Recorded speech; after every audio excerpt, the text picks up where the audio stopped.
एकादशी व्रत का सबसे पहला नियम है कि आप जिस दिन व्रत करो उसके एक दिन पहले भक्ति का संचार इस हृदय में कर लो। भक्ति का संचार इस हृदय में कर लीजिए। जिस दिन आप व्रत करो, जैसे एकादशी का व्रत कर रहे हो तो दशमी के दिन शाम का समय जब आवे, रात्रि जब होने लगे, शाम का समय आवे और रात्रि का आप जब भोजन ग्रहण करो तो उस भोजन में कोई ऐसा पदार्थ ग्रहण मत करिए जिस पदार्थ के कारण आपकी एकादशी बिगड़ जाए।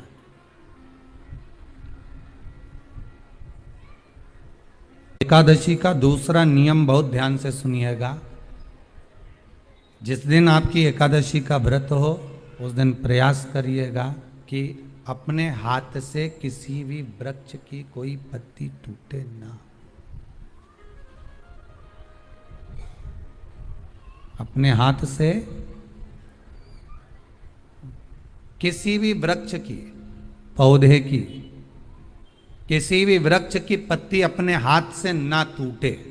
बहुत ध्यान दीजिएगा महाराज। एकादशी का ये दूसरा नियम है कि अपने हाथ से किसी पौधे की, किसी वृक्ष की, किसी डाली की कोई पत्ती टूटे ना, कोई पत्ती ना टूटे, इसका प्रयास करिए।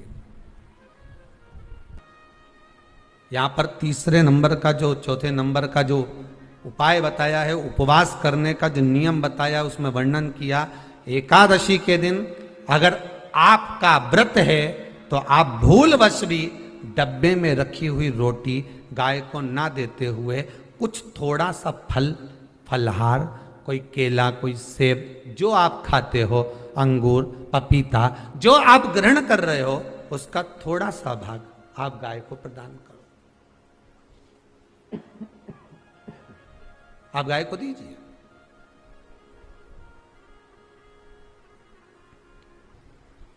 रोटी ही दी है, डब्बे में से निकाल के ले गई, गाय आई है, रोटी देना, देव मना नहीं।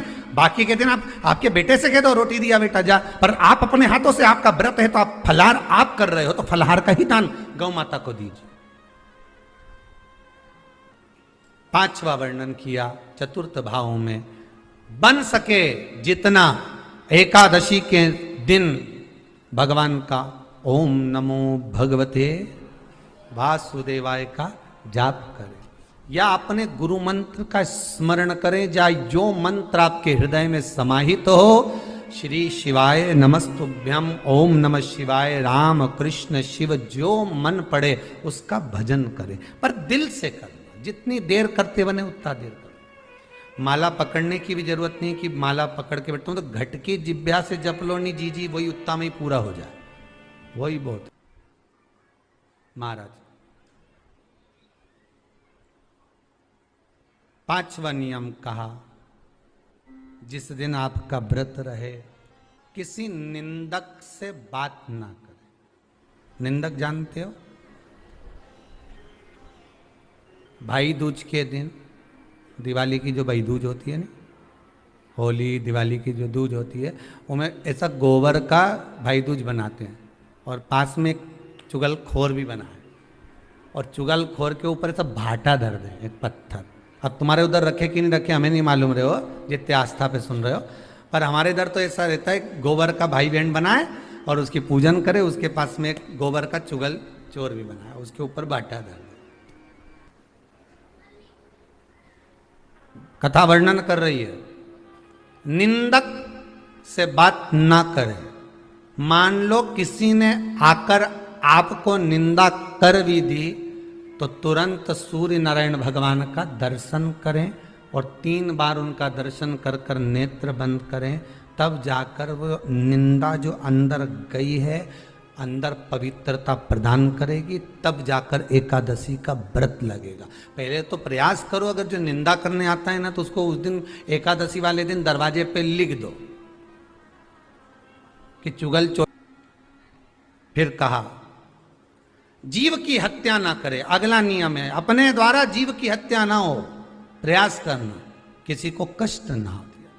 18 नियम में से एक नियम और प्रयास करिएगा एकादशी जब भी करें तो द्वादशी से जुड़ी हुई करें, दशमी से जुड़ी हुई एकादशी कम करें। जो वैष्णवों की एकादशी कौन सी होती है? जो एकादशी द्वादशी से जुड़ी हो, दशमी से नहीं। दशमी से जुड़ी हुई एकादशी व्रत कहलाती है। Resell sarees and earn profits up to 15,000 rupees every week. Get 30% off on और द्वादशी से जुड़ी हुई एकादशी पुण्य फल प्रदान कर कर वैष्णवों को भगवान के चरण में छोड़ आती है। इसलिए एकादशी द्वादशी से जुड़ी हुई होना चाहिए। वैष्णव एकादशी। फिर अगला वर्णन किया गया। महाराज शास्त्र कहता है, अगला वर्णन जो किया गया उसमें बताया, प्रयास करें जिस दिन एकादशी हो उस दिन घर में बुआरी झाड़ू आदि जो लगती है वो दूसरा लगा ले। क्यों? उसका वर्णन है, अगर आप बुआरी लगाएंगे, झाड़ू लगाएंगे, पोछा लगाएंगे तो हो सकता है कोई जीव आपके हाथ के द्वारा मर जाए। अब एक बार ये कथा हमने काशी में कह दी थी। कहां करोगे? सारे व्रतों में केवल एक व्रत ऐसा होता है एकादशी का जिसका उद्यापन पहली एकादशी पर भी कर सकते हो। सारे उद्यापन में केवल एक उद्यापन ऐसा होता है, सारे व्रतों में एक व्रत का उद्यापन ऐसा होता है, वो है एकादशी का।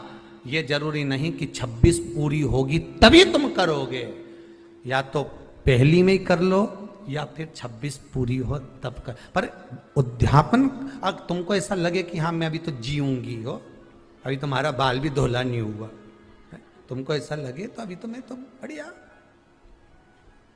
तो पहली पर करने से क्या फल मिलेगा? तो एकादशी की नियमावली कहती है, अगर मान लो आपने पहली एकादशी पर भी उद्यापन कर लिया, इसके बाद में जितनी एकादशी करोगे वो सारी तुम्हारे खाते में जुड़ती जाएगी। मतलब बैंक में खाता खोल लो, ठीक है? खाता खोल लिया, अब जितना कमाता जाओगा उसमें डालते जाओ, जितनी कमाई करके लाओगे उसमें जमा करते जाओ। एकादशी एक बार उद्यापन पहले में भी हो गया तो बाकी का पुण्य तुम्हारे खाते में आ जाएगा, उसका पुण्य। एकादशी का उद्यापन बड़े महीने में माघ शुक्ल एकादशी के दिन, माघ का महीना हो, शुक्ल पक्ष की, जम के बोलिए, एकादशी हो, प्रयास करना कि आप उद्यापन करें, भले 5, 10, 11, 12 जितनी एकादशी हो जाए, 26 हो जाए तो ज़्यादा अच्छी है, नहीं तो आप करें तो माघ महीने की शुक्ल पक्ष की एकादशी के दिन आप उद्यापन करें। प्रयासरत करें, प्रयास करें। बड़े महीने के अंतर्गत जो उद्यापन, हाँ चतुर्मास के अंतर्गत उद्यापन नहीं होता एकादशी का, बहुत ध्यान दीजिएगा। हमारा ये जो सावन भादो कुंवर कार्तिक जो 4 महीना होते हैं भगवान के शयन करने के, इसके अंतर्गत एकादशी का उद्यापन नहीं होता और इसके अंतर्गत उद्यापन करना भी नहीं चाहिए एकादशी। हमारा एकादशी का उद्यापन माघ महीने की शुक्ल पक्ष की एकादशी के दिन आप बहुत प्रेम से आनंद के साथ करिए महाराज।